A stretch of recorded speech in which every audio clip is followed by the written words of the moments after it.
to make life more affordable by lowering costs for consumers all across our country, and to ensure stability in our financial institutions that serve families, that serve our small businesses and communities in Georgia and around the country. I am proud of our efforts to ensure that communities have equal access to financial resources so we can build an economy that works for all Americans. I think that's in our collective enlightened self-interest.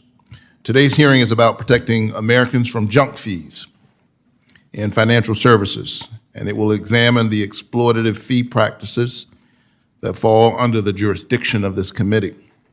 This includes unnecessary and onerous fees on bank deposit accounts, a topic I've examined before, as well as student loans in the also in the rental housing market, and also small dollar lending.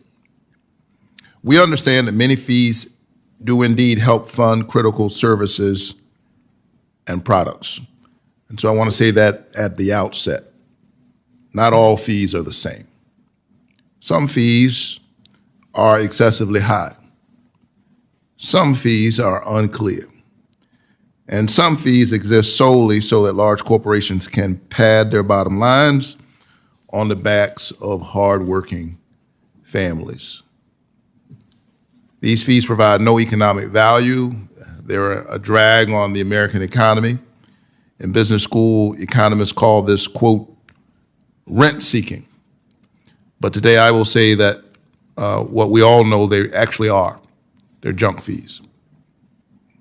And these junk fees are keeping hardworking Americans out of our financial system, particularly those who are already living on the edge of the economy. For example, 1/3 of unbanked households cite high fees as the reason that they remain without a bank account. And we know these types of fees affect poor people and people of color at a disproportionate rate. Since this subcommittee began our examination on fees, the good news is that some banks have now voluntarily made these changes permanent. Good afternoon, friends. This is shocking news.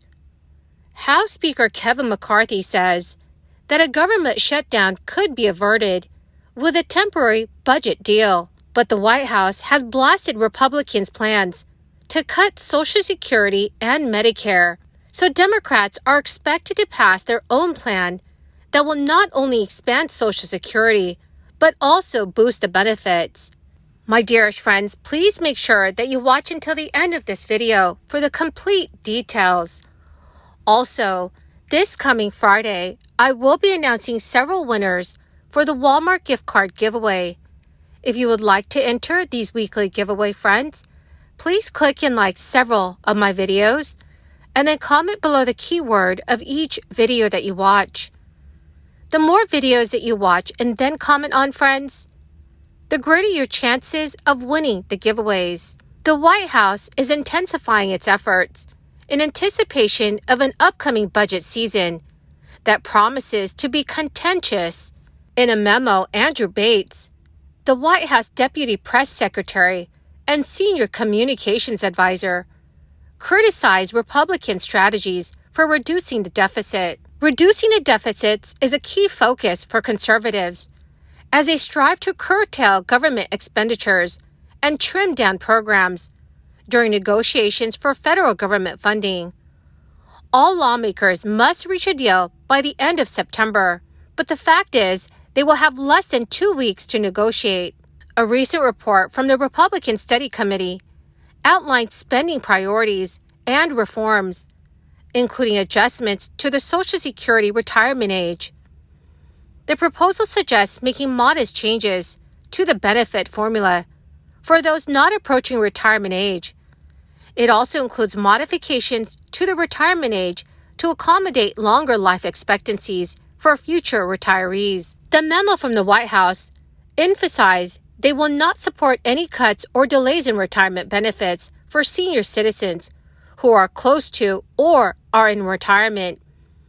This is one among several GOP proposals aimed at reducing spending across various Democratic priorities.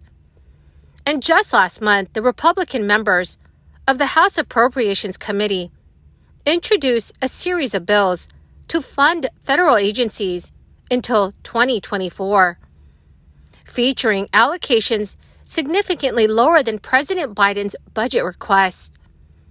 So, for instance, the Labor, Health and Human Services, Education, and Related Agencies bill allocates $147 billion for programs under these departments. This falls $60 billion short of the 2023 enacted level and $73 billion less than Biden's budget proposal.